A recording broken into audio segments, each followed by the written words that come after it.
Tu ne peux pas révéler Dieu au-delà de la connaissance que tu as de Dieu. Donc tu es limité par la connaissance que tu as de Dieu. C'est pour que tu sois attentif, comprendre ce qui va te permettre, qui va déclencher le feu dans ta vie. Amen. Il y a un feu qui va être libéré dans ta vie. Il faut que tu comprennes ce qu'on va dire ce soir. Que tu intègres ces vérités. Ces vérités qui prennent corps dans ta vie. Automatiquement, il y aura la manifestation. Amen. Amen. Nous travaillons ce soir sur le thème blessé pour notre guérison. Blessé pour ta guérison. Jésus était blessé pour ta guérison. Dis ça à ton voisin. Amen. Voilà, maintenant on va commencer la soirée. Jésus était blessé pour ta guérison. J'ai parlé hier de ce qui s'est passé en Éden. Quand l'homme a chuté et quand l'homme a perdu la gloire. Quand l'homme a perdu la gloire, Dieu est descendu dans le jardin d'Éden. Il a donné une série de malédictions. Il a commencé par le serpent. Genèse 3,15, qu'est-ce que Dieu dit? Au serpent qui est une image de Satan. Dieu dit au serpent, Genèse 3,15, je mettrai une inimitié entre toi et la femme, entre ta postérité et sa postérité. Celle-ci t'écrasera la tête et tu lui blesseras le talon. Voilà ce que Dieu va dire. Les théologiens appellent ça le proto-évangile. Ça, c'est l'évangile dans la Genèse. Donc l'évangile commence à Genèse 3,15. Dieu commence à donner la première prophétie biblique. La première prophétie. Il dit, je mettrai au serpent, qui est Satan, le serpent ancien qui est Satan. Il dit, je mettrai une inimitié entre toi et la femme, entre ta postérité et sa postérité.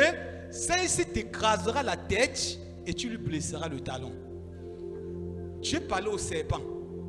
Il parle de la postérité du serpent. La postérité du serpent représente qui? Tous les non-croyants, tous les sorciers, tous les occultistes, tous les magiciens, tous les marabouts, tous ceux qui opèrent dans le monde des ténèbres sont la postérité du serpent. Et maintenant, il y a la postérité de la femme. La postérité de la femme représente qui? Représente Jésus. Jésus qui est venu par Ève, par la femme. Et maintenant, en tant que chrétiens, nous sommes en Christ. Donc, nous sommes la postérité de la femme. Est-ce qu'on est ensemble? Donc nous sommes en Christ. Jésus vient de la femme. Nous sommes en Christ. Donc nous représentons la postérité de la femme. Les petits frères de Jésus. Maintenant Dieu a dit quelque chose de capital. Et je mettrai une inimitié entre toi et la femme. Entre sa postérité et ta postérité.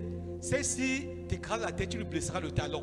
De Gethsemane à Golgotha, Satan a blessé le talon de Jésus. Pas les fouets, pas les tortures. On a tellement fouetté Jésus, on reviendra là-dessus tout à l'heure. Maintenant à la croix, Jésus a écrasé la tête du serpent. Jean chapitre 19, 32. Il a dit tout est accompli. Comme vous dites, je viens d'écraser, de finir avec Satan et ses œuvres. Donc Satan a blessé le talon de Jésus. Jésus a écrasé sa tête. Est-ce qu'on est ensemble? Si Jésus écrasait la tête de Satan, a définitivement fini avec Satan, ça veut dire que nous qui sommes en Christ, nous avons vaincu Satan. Il n'a plus de pouvoir sur nos vies. Regardez, quand on regarde le mont Golgotha, on appelle ça le lieu du crâne, n'est-ce pas? Donc c'est la forme. Quand tu regardes Golgotha à distance, ça ressemble à la tête, à un crâne. Maintenant à distance, qu'est-ce que tu vois? On voit une croix au-dessus d'une tête qui est comme le crâne. La croix, c'est comme quoi? Si tu vois bien à distance, c'est comme la flèche. C'est comme l'épée sur un crâne. Pour dire, Jésus a définitivement écrasé la tête du diable. Et si tu es en Christ, normalement, Satan ne devrait plus avoir de pouvoir sur ta vie. J'ai dit hier, Satan a sur ta vie le pouvoir que tu as donné par ton ignorance. Satan a sur ta vie le pouvoir que tu as donné par le péché. Amen. Mais ce soir, la vérité que tu vas comprendre va dissiper toutes les œuvres de Satan dans ta vie au nom de Jésus. Tout ce qui est encore du diable, toute forme d'ignorance qu'il utilisait pour te tenir dans la captivité sera dissipé ce soir au nom de Jésus. Amen. Maintenant revenons, parce qu'on parle de Jésus. On a dit par ses blessures, par ses mains, nous sommes guéris. Pour bien comprendre ça, revenons à Isaïe 53. Isaïe a prophétisé 700 ans avant que Jésus ne vienne au monde. Il a eu une perception de cet homme qui viendra pour le salut de l'humanité. Parce que jusqu'à présent, Satan tenait l'humanité. Il tenait le genre humain. Il faisait des hommes ce qu'il veut. les hommes n'avaient plus d'espérance, plus d'espoir. Il y a eu un homme qu'on appelait Ésaïe, 700 ans avant Jésus. Il a donné une prophétie sur ce que Jésus viendrait faire plus tard. Ésaïe 53, on va lire 1 à 6. Vous avez vos Bibles, n'est-ce pas? C'est tout bien de venir avec sa Bible. Je vais rapidement lire pour nous tous. Il va dire ici, qui a cru à ce qui nous était annoncé? Il s'est écrié. Qui a cru à ce qui nous était annoncé? Qui a reconnu le bras de l'Éternel? Il s'est élevé devant Dieu comme une faible plante, comme un rejeton qui sort d'une terre desséchée. Il n'avait ni éclat ni beauté pour attirer nos regards, et son aspect n'avait rien pour nous plaire. Méprisé, abandonné des hommes, c'est verset 4. Méprisé, abandonné des hommes. Homme de douleur et habitué à la souffrance. Semblant à un agneau comme à la boucherie, nous l'avons dédaigné. Nous n'avons fait de lui aucun cas. Verset 5.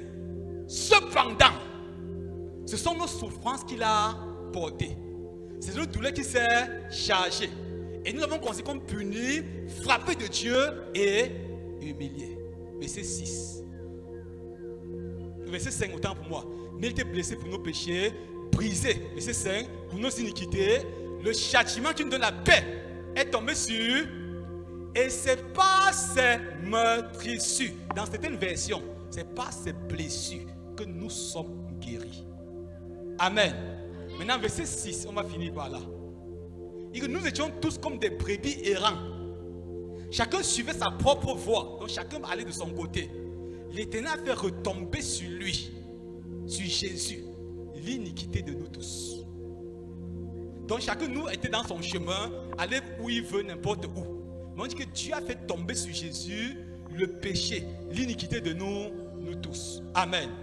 Maintenant, regardez un constat que je veux faire. Il va tirer votre attention sur quelque chose. Revenons au verset 5 et verset 6.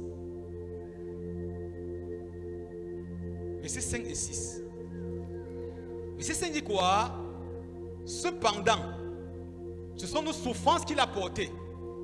C'est notre douleur qui s'est chargée.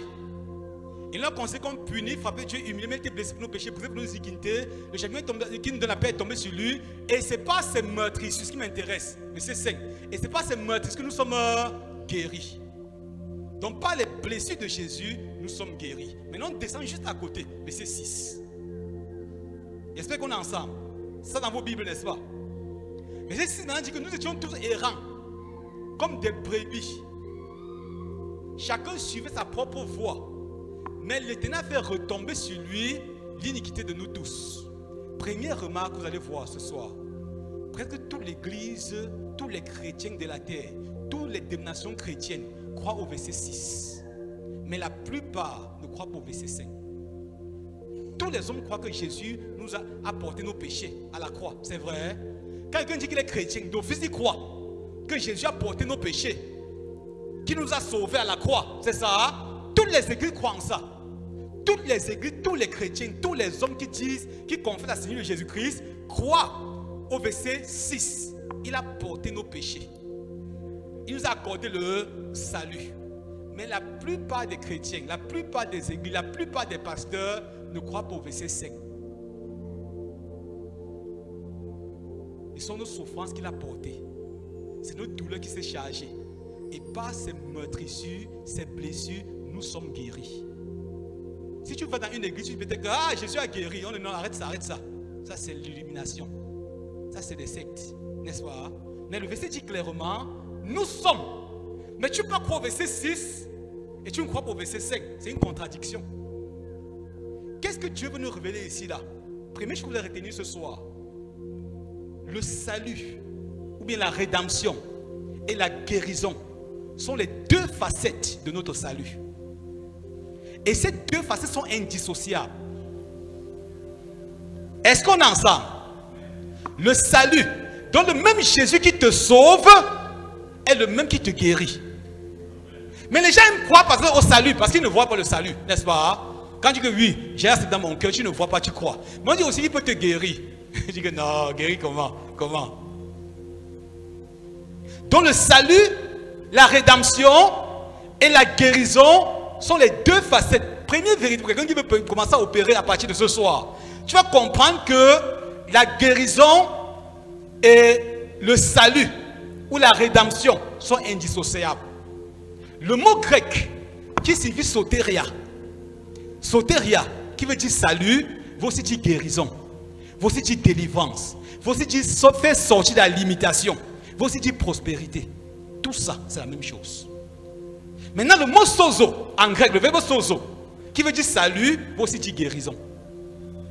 Donc le salut et la guérison sont indissociables. Maintenant, je vais vous dire une autre chose.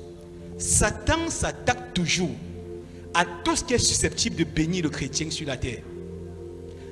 Venez danser à l'église, faire des choses, l'activisme religieux, Satan aime ça, il l'acclame.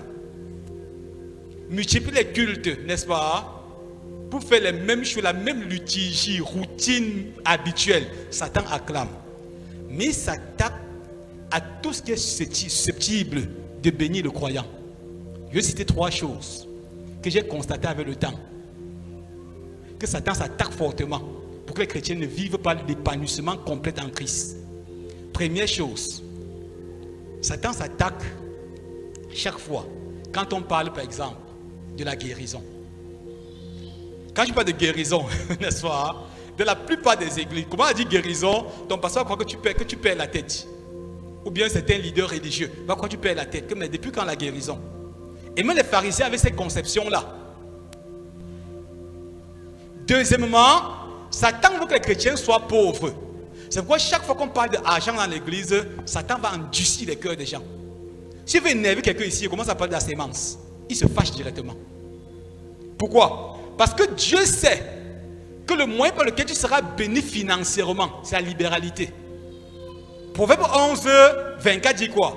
25 dit quoi? Celui qui arrose sera arrosé. 1 Corinthiens 9 dit quoi? Dieu donne la sémence au semeur. Proverbe 3, 11 va dire quoi? Que Dieu va multiplier les sources de nos revenus. Comme nous allons apporter nos prémices et autres. Malachie, même chose revient partout.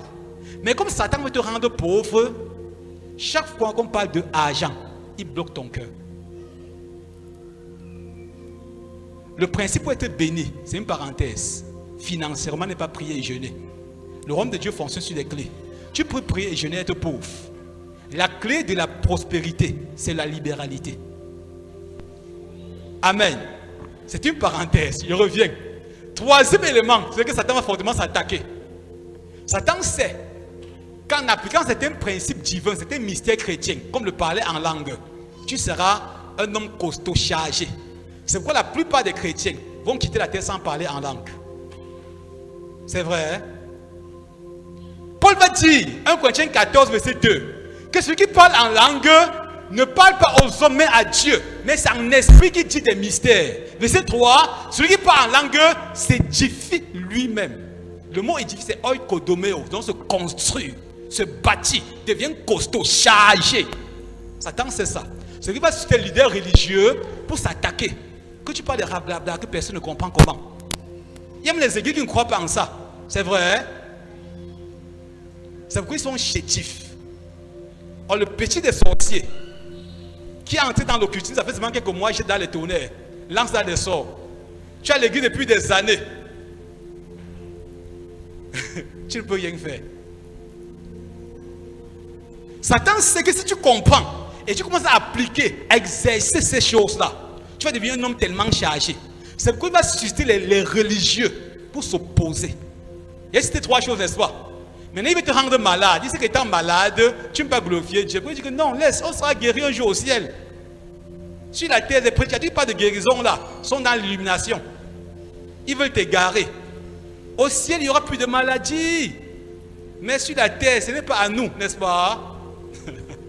La terre n'est pas à nous. Tu changes ça depuis des années, c'est ça? La terre à qui?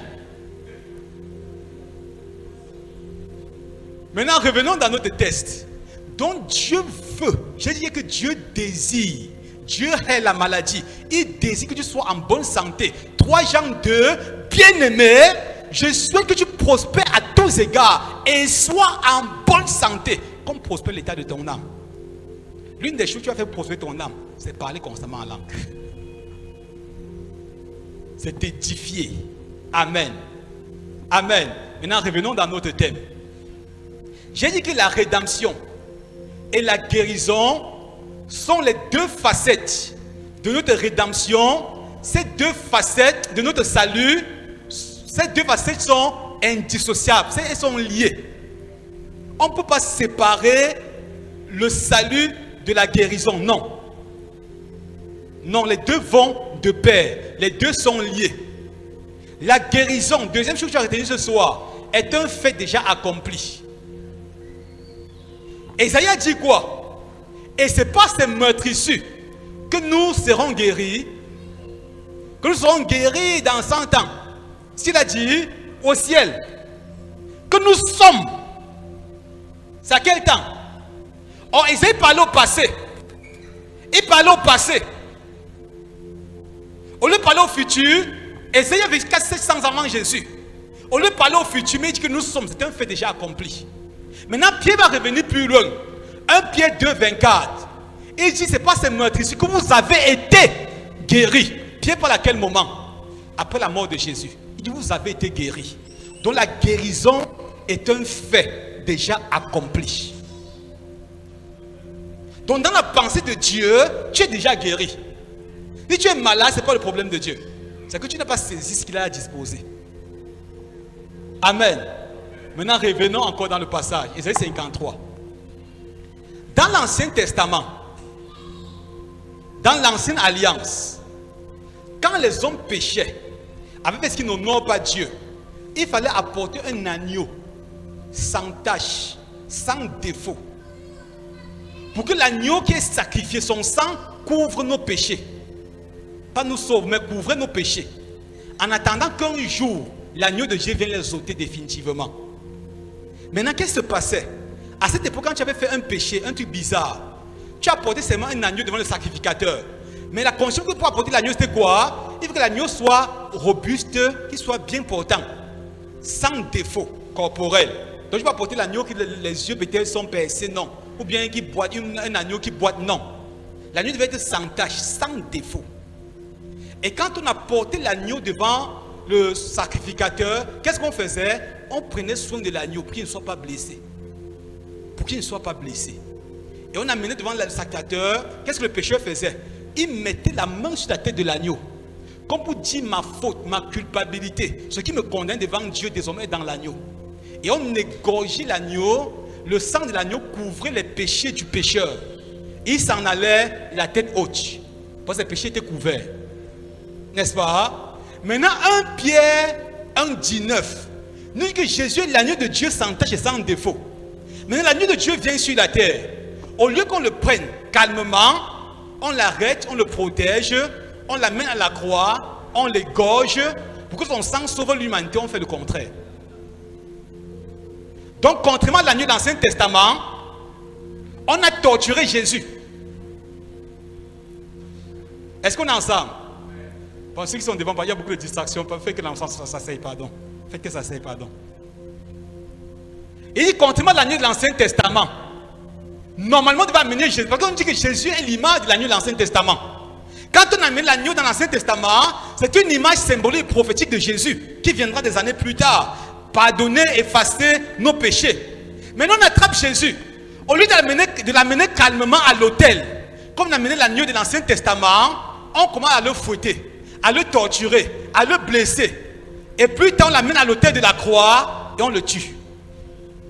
Pourquoi? Selon vous. Parce qu'il fallait respecter les principes de l'Ancien Testament. On ne devait pas torturer Jésus. C'est ça, hein? On devait seulement l'amener calmement, arrêter sa main, l'amener à la croix et le crucifier, comme l'agneau de Dieu sans défaut. Mais lui, par contre, on a passé le temps à le torturer, à le fouetter, à le flageller, avant de l'amener à la croix. Pourquoi? Parce que la mort de Jésus, sans souffrance, sans douleur, sans blessure, nous apportait le salut sans la guérison. Il a fallu que Jésus soit blessé pour que la guérison soit accomplie. C'est pourquoi Isaïe va dire quoi? C'est pas ses blessures. Donc si Jésus mourait sans être blessé, sans qu'on le flagelle, sans qu'on le torture, tu devais avoir le salut mais pas la guérison. Pour que la guérison soit disponible dans l'œuvre de la rédemption, il a fallu que Jésus soit blessé à ta place. C'est pourquoi nous parlons ce soir de blessure pour ta guérison. Donc un Jésus à la croix crucifié, sans blessure, sans torture, est un Jésus qui a apporté le salut à l'humanité sans la guérison. Ésaïe dissocie le salut de la guérison. Il dit, il a porté nos iniquités. Et puis nous, qu'est-ce qu'il va dire? C'est pas ces meurtrissures que nous sommes guéris. Donc les deux fonctionnent ensemble. Et quand un pied va dire quoi? Lui par lequel vous avez, par le meurtrissure duquel vous avez été guéri. Donc Pierre insiste sur la dimension des meurtrissures. Son sang, sans la douleur, sans les blessures, sans les souffrances, apportait la guérison, le salut, sans la guérison.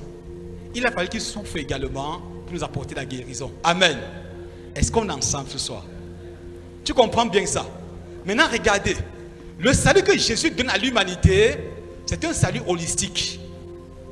Un salut qui touche notre corps, notre âme et notre esprit. Contrairement à ce qu'on nous a dit dans la religion, n'est-ce pas? Il a seulement sauvé notre esprit. Il sauve notre corps, notre âme et notre esprit. Les trois entités de notre être. Alléluia. Est-ce qu'on est ensemble? J'ai dit hier que quand Adam a péché, la mort a commencé dans son esprit, a continué dans son âme et a fini par son corps. C'est ça. Maintenant, comme la mort s'est installée dans les trois dimensions de l'être humain, il fallait aussi que Jésus souffre dans les trois dimensions. Jésus, avant de mourir, a souffert premièrement dans son esprit, a souffert dans son âme ensuite, avant de souffrir dans son corps. Amen. Première chose, Jésus a souffert dans son esprit. Les souffrances spirituelles de Jésus à la croix étaient encore plus douloureuses, plus difficiles et plus grandes que ses souffrances physiques.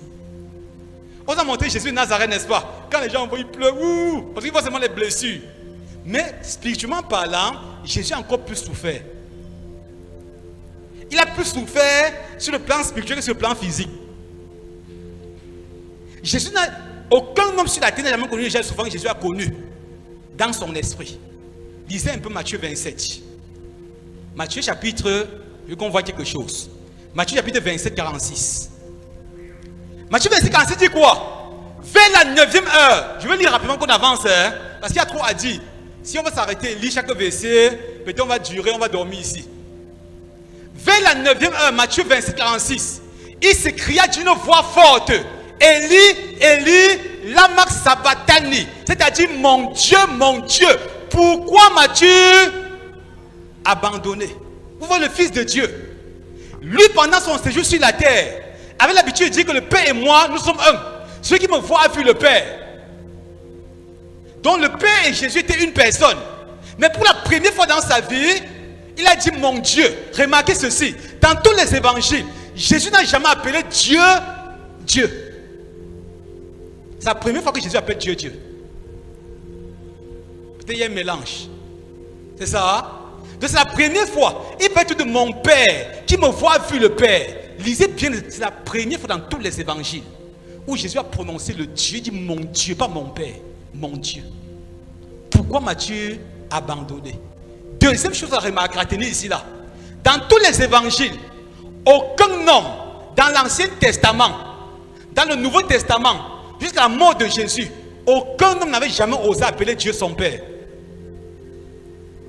Même les plus géants hommes de l'Ancien Testament, personne n'a jamais appelé Dieu son Père. Et aucun d'eux n'a jamais été appelé fils de Dieu. Lisez bien la Bible. Abraham a fait des exploits, Moïse. Personne d'eux n'avait jamais été appelé fils de Dieu. C'est ça, hein? Aucun homme n'a été appelé fils de Dieu.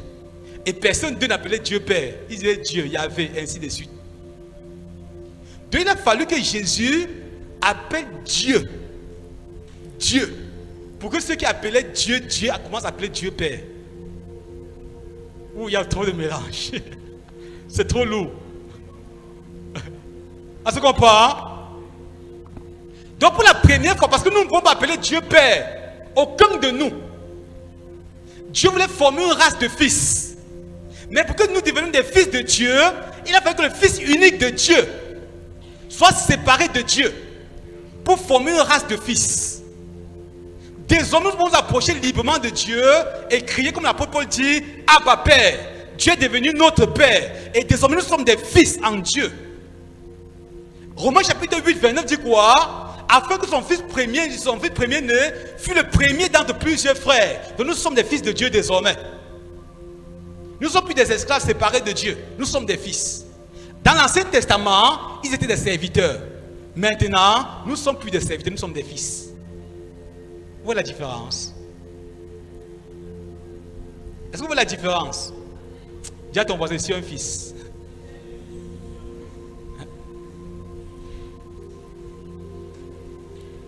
Amen. Maintenant, remarquez ceci. Jésus a dit, mon Dieu, pourquoi m'as-tu abandonné? L'abandon de Dieu, c'est la mort spirituelle. Dans la croix, Jésus est mort 2 fois. Jésus d'abord est mort 2 fois à la croix. Et la mort la plus compliquée était la mort spirituelle. L'abandon de Dieu, c'est l'enfer, c'est la mort. Il était séparé de Dieu. Afin que les hommes autrefois séparés de Dieu puissent venir à Dieu. Regardez dans l'Ancien Testament. Entre le lieu, c'est le lieu très saint, il y avait un voile. N'est-ce pas? Qui avait la couleur du ciel. De l'autre côté étaient les pécheurs perdus, éloignés de Dieu. Et à l'intérieur était le trône de Dieu. Quand Jésus a crié à la croix, on dit que le voile s'est déchiré. Et le lieu saint et le saint des saints sont mélangés. Pour dire désormais, chacun de nous a libre accès au trône de sa grâce. Il n'y a plus un prophète qui va devant Dieu pour toi. Nous tous, on peut aller devant Dieu. C'est ça, hein? Il n'y a plus de petits-fils de Dieu. Le Dieu de mon père qui est là. Arrêtez les bêtises. Nous tous, nous sommes des fils par la foi. Il n'y a pas de petits-fils. Dis ça à ton voisin. Parce qu'il y a des chrétiens très zélés. Le Dieu de mon père. Frère, tu n'es pas un petit-fils de Dieu. J'espère qu'un pasteur n'est pas blessé. Vraiment désolé. J'aime beaucoup les pasteurs et l'église, n'est-ce pas? Ça va vous blesser quelqu'un. Donc nous sommes désormais des fils.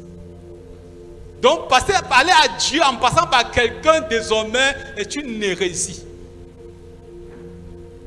C'est du n'importe quoi.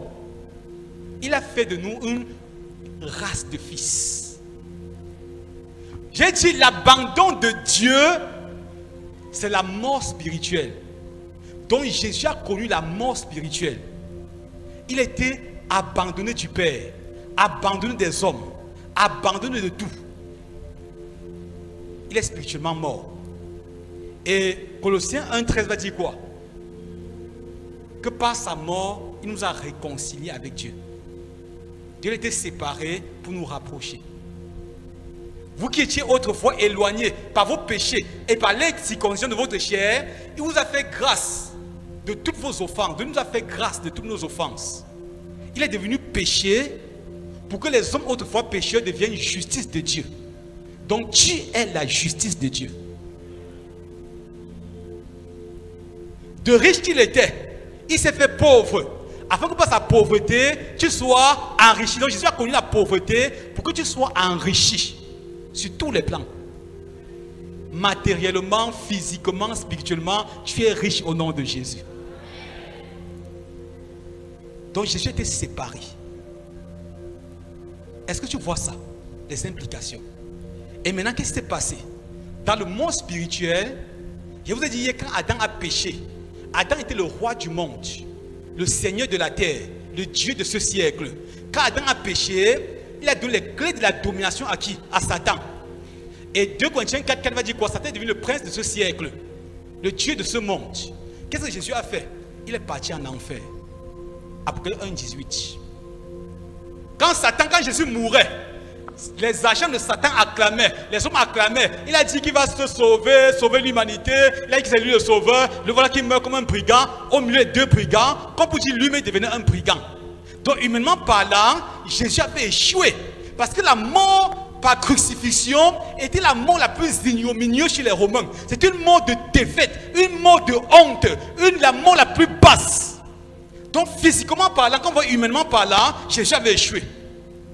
Mais dans le règne de l'esprit, il est allé dans le monde spirituel des ténèbres. Il est allé en enfer. Il a trouvé Satan qui dansait déjà. Quand Satan a vu Jésus, il a crié, tu fais quoi ici?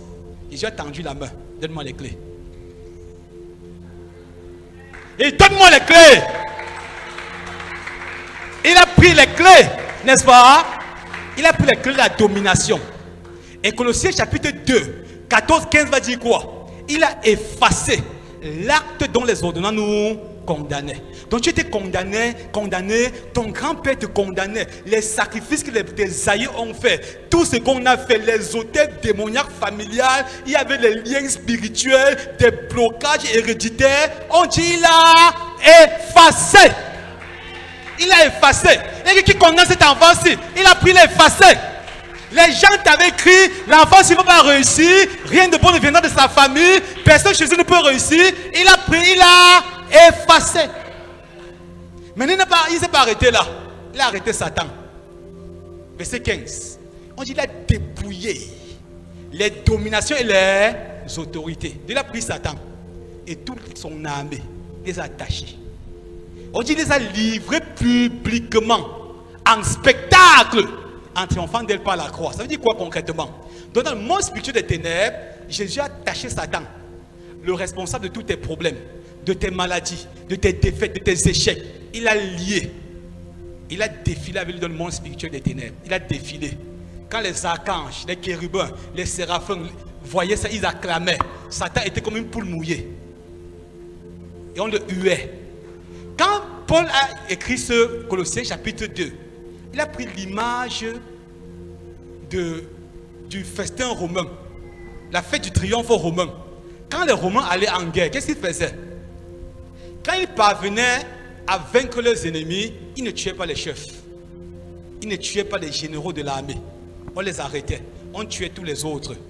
On laissait les généraux de l'armée, les chefs de l'armée, les rois du pays, on les laissait. Maintenant on les attachait. On retournait avec eux à Rome. Et quand on arrivait à Rome, il y avait une haie, n'est-ce pas? On dressait une haie comme ça à l'entrée de la ville. Quand on venait, quand ils entraient à Rome, quand le général romain entrait, il avait lié le général de l'armée vaincu. On l'avait attaché partout. Et on entrait à Rome avec lui. Pendant que la population huait, on les huait. C'est exactement ce qui s'est passé dans le monde spirituel. Donc Jésus a lié Satan, a attaché Satan, il a défilé avec lui. Satan était dépouillé. Il n'a plus de force. Et on l'a hué, Satan, dans le monde spirituel. Donc désormais, quiconque est en Christ, Satan n'a plus de pouvoir sur sa vie. Est-ce qu'on est ensemble? Première souffrance de Jésus, c'est souffrance spirituelle. On n'a pas assez de temps pour entrer dans tous les détails de souffrance spirituelle. Comme c'est le Psaume 22 par exemple. Quand Jésus dit les taureaux de Bazan, les chacals et ainsi de suite ont voulu me dévorer. C'est David qui a écrit ce psaume. Mais c'est un psaume prophétique qui parlait de Jésus.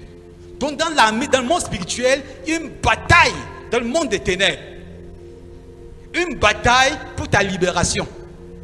Pour que tu ne sois plus captif, enchaîné, bloqué par qui que ce soit sur la terre. Amen. Deuxièmement, dis à ton voisin, Jésus a souffert dans son âme. Les souffrances émotionnelles de Jésus étaient encore plus grandes que ses souffrances physiques. Il a souffert dans son âme. Il a connu la douleur dans son âme. Quand vous voyez à Gethsemane, on dit que Jésus priait à Gethsemane et sa sueur s'est transformée en grumeaux de sang. N'est-ce pas? Parfois quand on était encore plus jeune, on disait que comme Jésus a prié, il criait, il pleurait et la sueur devenait comme le sang. J'ai parfois entendu ça depuis des années. Il a tellement prié, il criait tellement, il priait avec hargne. Bien, je vais vous dire une chose, si on ferme la porte, si on prie même pendant 5 jours en criant, le sang ne va sortir sur personne. On comprend ça? Hein? Le sang ne va couler sur aucun visage. C'est vrai? Hein? Donc c'est un mensonge qu'on nous a dit depuis des années que oh, il a tellement crié. Non. Il y a un niveau de stress. Il y a des médecins dans la salle. Il y a un niveau de stress tellement élevé. Un niveau d'angoisse tellement poussé que les vaisseaux capillaires s'éclatent. Et la sueur se mélange au sang. C'est le sang qui coule. On trouve ça rarement. C'est un niveau de stress trop poussé. C'est un niveau d'angoisse. Donc quand on est tellement angoissé, donc tu vis un stress trop poussé. Les petits vaisseaux capillaires, comment faire? Comment? Tac, ça lâche. Ça lâche. Les médecins parlent de l'hématidrose. C'est une maladie, donc c'est un niveau de stress trop poussé, un niveau d'angoisse trop poussé. Donc quelqu'un atteint un niveau d'hématidrose, les vaisseaux capillaires commencent à lâcher, paf, paf, paf, et c'est le sang qui commence à couler.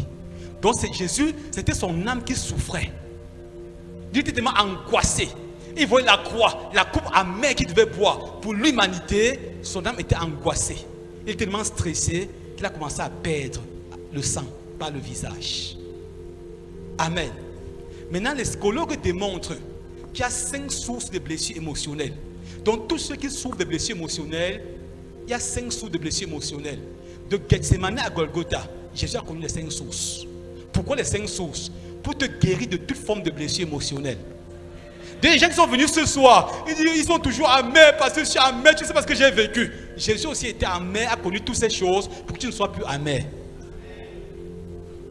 Est-ce qu'on est ensemble? Dans le Gethsemane et Golgotha, Jésus a connu les 5 sources de blessures émotionnelles. Première source, c'est quoi? C'est le rejet. Deuxième, l'abandon. Troisième, l'humiliation. Quatrième, la trahison. Et 5, l'injustice. Voilà 5 sources de blessures émotionnelles. Toutes les personnes qui vont dire, vraiment la vie m'a dépassé, je fais telle chose parce qu'on ne m'a pas aimé dans l'enfance, sont dans l'un des 5 là.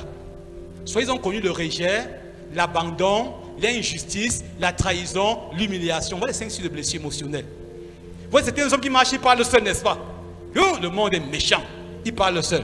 Il parle, il répond.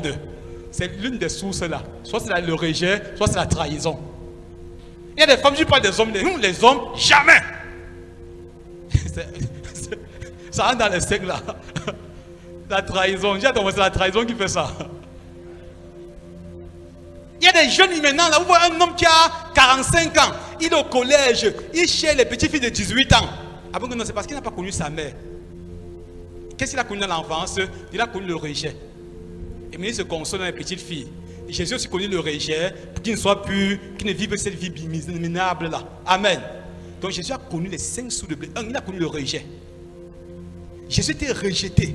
Un homme comme Pierre avait dit que même quand tout le monde va t'abandonner, moi Pierre, tu me connais, c'est ton pied mon pied. Je ne peux pas t'abandonner. Il était premier. Quand on a dit que tu étais avec Jésus, il a fui. Il a régné Jésus.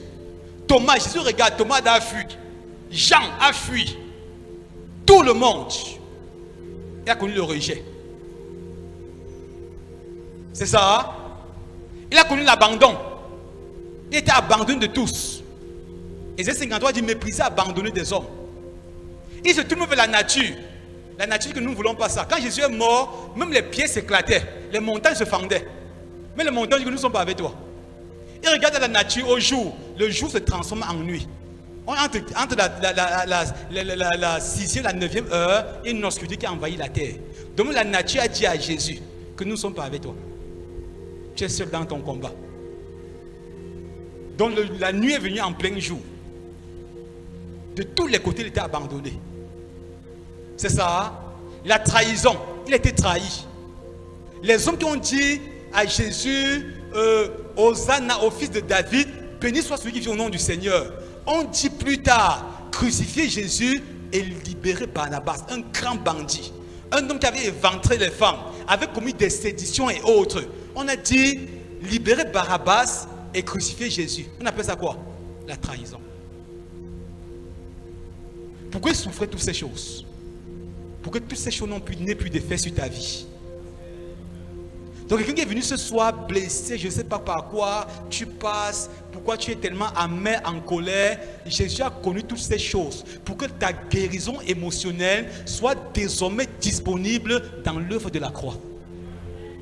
Il n'y a plus de raison pour lesquelles tu me dis, veux me donner la mort, on ne m'aime pas, si on ne t'aime pas, on n'a pas aussi aimé Jésus. Et on ne l'a pas aimé parce qu'il voulait te donner son amour. Il y a une institution à la croix. Il n'y a plus de raison pour laquelle tu peux donner la mort. Il n'y a plus de raison pour laquelle tu ne vas pas avoir les insomnies. Parce qu'il a porté tout ça sur lui. Amen. Amen. L'injustice, il a connu l'injustice.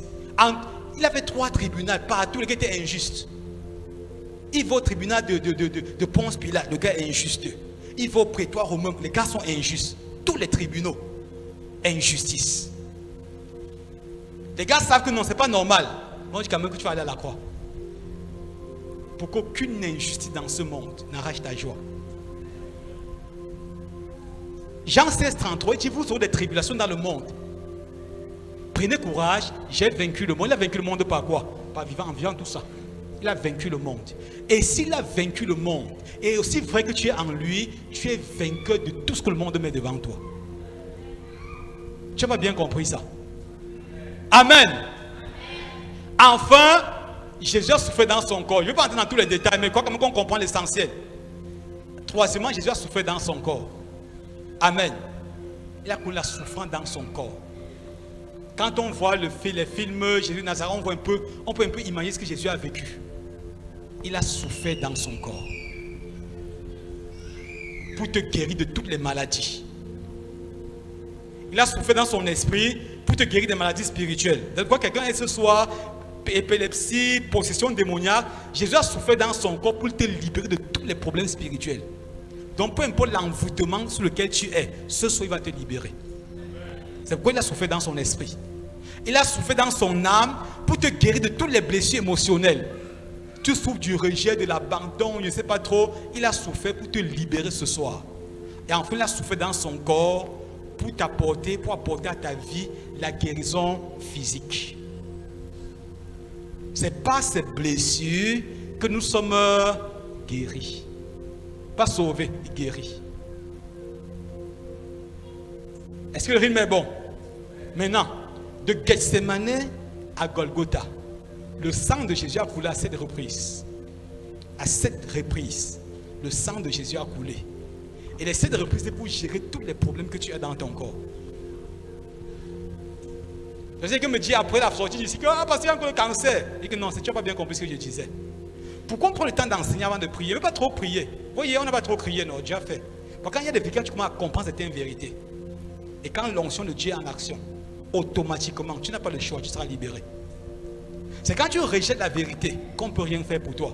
Même ceux qui, quand on te voit le pasteur en aparté, tu dis que le pasteur finit vite, on va te rencontrer, parce qu'il ne croit pas sincèrement. Et tu crois normalement, on n'a pas besoin de partir derrière. Tu es même venu me voir en aparté pour rendre grâce. Pas pour dire que pasteur, prions pour mon père, mon grand-père, ma grand-mère. Non. Ce qu'on enseigne ici, c'est que tu peux être la solution. Amen. Je sais que les gens vont venir me voir après, parce qu'il y a encore telle douleur ici, là. Commence à intégrer ce que je dis. Si tu intègres ça, cette lumière-là va porter, dissiper les ténèbres dans cet aspect de ta vie. Et quand je vais te dire tout à l'heure que reçois ta guérison, tu seras guéri. Ce n'est pas possible que tu ne sois pas guéri. Amen. Donc de Gethsemane à Golgotha, le sang a coulé à 7 reprises. Première reprise, le sang a coulé d'abord à Gethsemane. On dit qu'il criait. Et son visage devient comme des grumeaux de sang. La sueur coulait comme des grumeaux de sang, n'est-ce pas? La sueur commençait à couler. Regardez, le premier homme a trahi Dieu, le premier Adam, dans un jardin, n'est-ce pas? Adam a trahi Dieu dans un jardin qu'on appelle Éden. Le second Adam, qui est Jésus, a commencé la restauration de l'homme dans un autre jardin, qu'on appelle Gethsemane. Gethsemane, c'est aussi un jardin. Dieu, c'était un jardin. Dis ça à ton voisin, c'était un jardin. Donc, dans un deuxième jardin, Jésus a commencé la restauration. C'est pourquoi quand il priait à Gethsemane, il était tellement angoissé, stressé, le sang a commencé à couler son visage. Pour porter tous tes problèmes de stress, tes blessures émotionnelles. Il a porté ça à Gethsemane. Là, c'est le premier niveau. Amen. Après Gethsemane, on l'a mené dans le prétoire romain. On l'a mené, on fouettait des personnes, 40 coups moins 1. On dit que pendant, on a fait comment? On a donné 40 coups moins, donc 39 coups à Jésus. C'était avec des lamelles, des trucs qui sont comme des clous, des os tissés. Déjà, le coup qu'on donnait un seul coup, ça arrache ton vêtement. Donc on donnait un coup, le vêtement sort, ça arrache la peau. On n'a pas donné un coup, on a donné 39 coups. Donc son dos, tout son dos, le sang a coulé partout. Le dos représente quoi? Déjà, le lieu des fardeaux, des poids, des charges lourdes.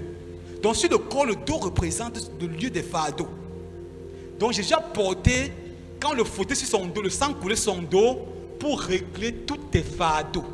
Pour que tu ne portes aucune charge dans ton corps. Tu ne comprends pas ça bien.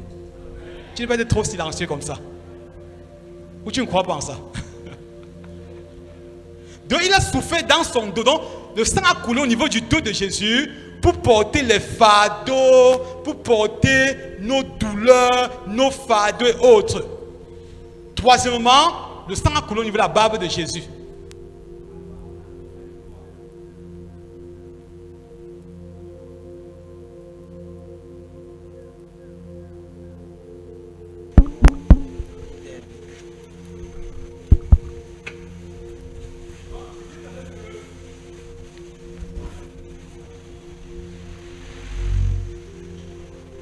Merci beaucoup. On a arraché la barbe de Jésus, c'est ça, hein? La barbe sur un homme représente quoi? Il y a les hommes qui ont la barbe ici, n'est-ce pas? Pour tous les hommes qui sont ici. La barbe pour un homme représente quoi? L'honneur, la gloire. C'est ça, hein? Si un homme grandit, il n'aime pas les petites barbes là. Vous voyez quand un garçon commence à avoir les barbes, parfois quand il est seulement dans un coin comme ça. Pour dire que je suis devenu grand. Est-ce qu'il y a une adolescent qui a commencé à avoir les barbes ici? Donc il commence à avoir les premières barbes là. Parfois il tire ça à tout moment, n'est-ce pas? Il tire ça. On a vu ça à l'époque. C'est bon, on dit ce qu'on connaît, n'est-ce pas? Il tire. Et quand il n'est pas un chrétien, il voit les filles un peu, il met un peu la main là. Parce que la barbe, c'est le symbole de l'honneur. C'est le symbole de la gloire, du prestige. On a arraché les barbes de Jésus pour restaurer ton honneur, pour restaurer ta gloire. Souvenez-vous, un jour, David a envoyé ses disciples, ses serviteurs, faire des condoléances à un roi qui avait été aidé à l'époque. Et même comme le roi était mort, non, c'était vidéo de condoléances. Le fils du roi a pris les soldats de David, il a coupé leur barbe, il les a renvoyés. Quand ils sont arrivés à Jérusalem, David a dit que nous ne permettait qu'ils entrent dans la ville. Mettez dans le village, dans un village là, mettez dans un coin, parce que les barbes grandissent avant qu'ils entrent dans la ville. Parce que c'était une honte pour Israël de couper les barbes des soldats de David. Mais quand les barbes ont grandi, qu'ils sont entrés, et David est parti se venger plus tard. Parce que la barbe là, c'est le symbole de la gloire, de l'honneur. Amen. Donc Jésus, le sang a coulé sur sa barbe pour restaurer ton honneur et ta gloire. Dis à ton voisin, je marche dans la gloire. Dis, je suis honoré. Amen. Amen. Quatrièmement, le sang a coulé au niveau du front de Jésus. Au niveau du front, n'est-ce pas? On a mis la couronne d'épines. On a forcé les clous là bizarres, c'est entré dans son crâne. Souvenez-vous, à Genèse chapitre 3, quand l'homme a trahi Dieu, Dieu est venu dans le jardin, il a maudit l'homme. Il a dit, c'est la sueur de ton visage. Genèse 3, 19. Il a dit, c'est la sueur de ton visage que tu mangeras ton pain. Lorsque tu retournes dans la poussière, quand tu es poussière, et tu retourneras dans la poussière. Beaucoup de chrétiens citent ce verset-là. En disant, c'est la sueur de ton visage, tu vas manger ton pain. Non, ça ne nous concerne pas. C'est un verset qui était lié à la malédiction. L'homme venait de pécher et Dieu le maudissait. Maintenant, Jésus est venu pour mettre fin à la malédiction. Qu'est-ce qu'il a fait? Il a fait que le sang coule sur son visage, sur son front. Désormais, nous ne mangeons plus à la sueur de notre front. Tu ne dis pas amen. Manger à la sueur de son front, c'est la souffrance.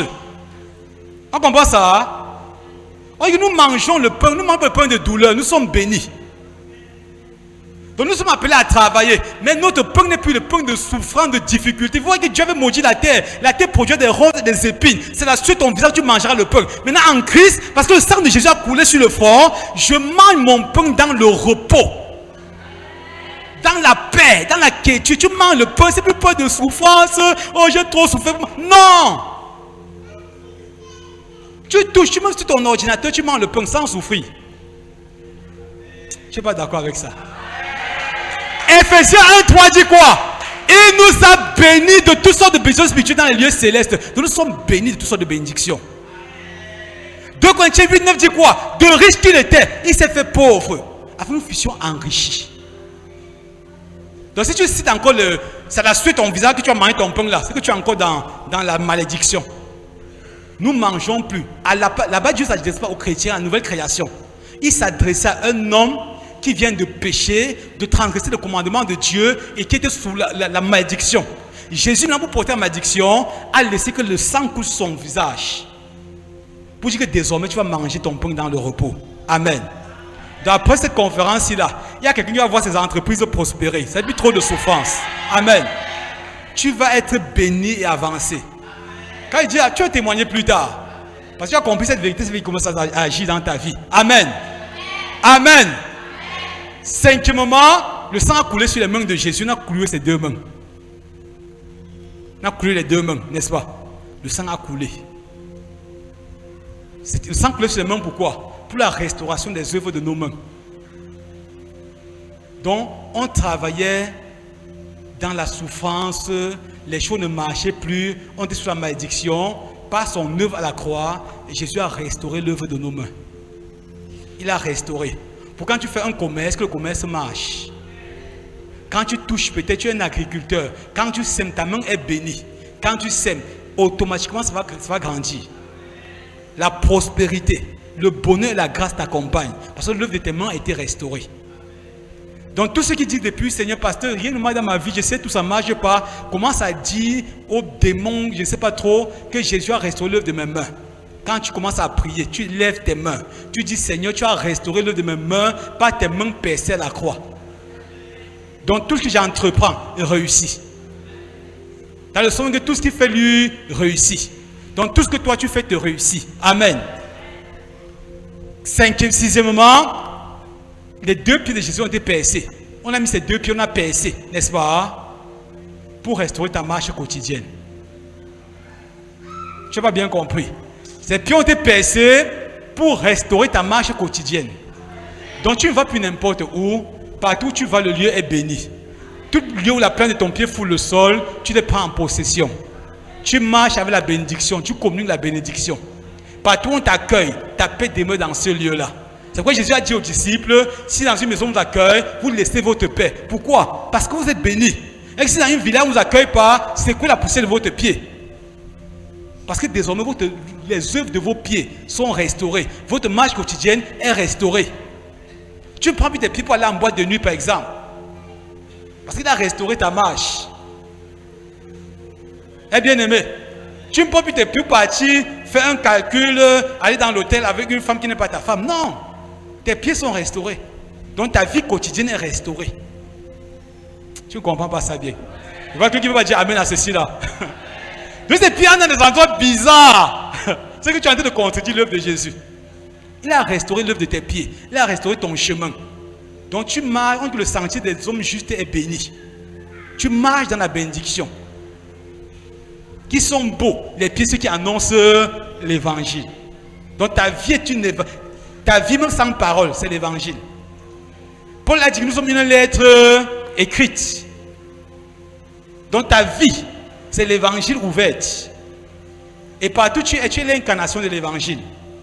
C'est pourquoi tes pieds sont beaux. Amen. Et enfin, on a septième endroit où le sang a coulé. On a percé son côté. À côté du cœur. Le cœur renvoie à quoi? Aux sentiments, aux émotions. Il a porté tous les fardeaux, les sentiments, les émotions négatives et autres. Il a porté tout ça avec lui. Alléluia. Alléluia. C'est quoi 1 Pierre 5, on dit quoi? Déchargez-vous sur lui de tous vos soucis. Donc peu importe tes soucis, Jésus a apporté ça. Et puis il va dire décharge-toi. Qu'est-ce qui dans ton cœur brûle ce soir? Il dit décharge-toi simplement. Jésus a tout accompli. Alléluia. Il a tout accompli. Dis à ton voisin, tout est achevé. Il n'a pas envie de continuer. On va arrêter à ce niveau-ci là. Ok, Jésus a tout accompli. Est-ce que c'est normal que la maladie règne encore dans ton corps? Est-ce que c'est normal de vivre une vie loin de ce que Jésus a déjà fait? Retenez ceci. Jésus dit, nous ne sommes pas des robots. Tout ce que Dieu a fait est disponible, mais accessible par la foi, n'est-ce pas? Donc le salut est disponible. Mais il faut que quelqu'un se lève et dise que Seigneur viens dans mon cœur, que Jésus vienne. La guérison est disponible, quelqu'un dit je reçois ma guérison pour recevoir. Amen.